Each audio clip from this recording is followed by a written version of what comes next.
I'm Donna Blanchard, and this is your Think Tech News for Monday, November 9th, 2015. President Obama met with Israeli Prime Minister Benjamin Netanyahu today in an effort to move beyond their contention over the Iran nuclear deal. President Obama began the meeting by saying, "It's no secret that the Prime Minister and I have had a strong disagreement on this narrow issue, but we don't have a disagreement on the need for making sure Iran does not get a nuclear weapon, and we don't have a disagreement about us blunting destabilizing activities in Iran that may be taking place. And so we're going to be looking to make sure we find common ground here." The two did not take any questions from reporters, but Mr. Netanyahu added he shared Mr. Obama's goal of eventually resolving the conflict between Israelis and Palestinians with a two-state solution. As infighting among Taliban factions intensifies, a group loyal to ISIS beheaded 7 Hazara citizens. The Taliban sent hundreds of additional fighters into the area to battle the Islamic State splinter groups. The bodies of the 7 Hazara citizens were found on Saturday after the ISIS militants and a group of former Taliban dissidents were pushed out of Zabul.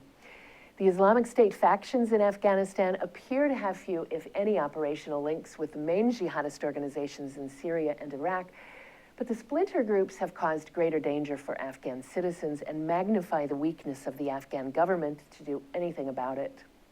The Hazara are a Persian-speaking people who mainly live in central Afghanistan. Most are Shia Muslims and make up about 1/3 of the population in Afghanistan, though they have long been persecuted through discrimination, ethnic cleansing, and genocide, most recently by the Taliban and al-Qaeda. Initially, Russia officially dismissed suspicions that the failed Egypt to Russia airplane that took the lives of 224 Russians could have been an act of terrorism.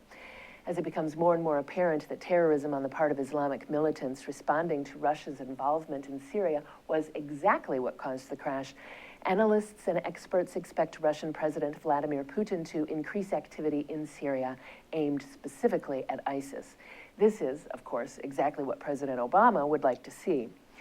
Despite the U.S. supplying information on the location of ISIS operations separate from Syrian rebel factions fighting against Syrian President Bashar al-Assad, information suggests some of the Russian airstrikes have taken out Syrian rebels, making it appear that Russia was actually on the side of Assad rather than working against ISIS. Evidently, the Russians did hit enough ISIS locations to cause retaliation. Yesterday, the bell at St. Isaac's Cathedral in St. Petersburg tolled 224 times for the victims of that plane crash, and we all await President Putin's next move.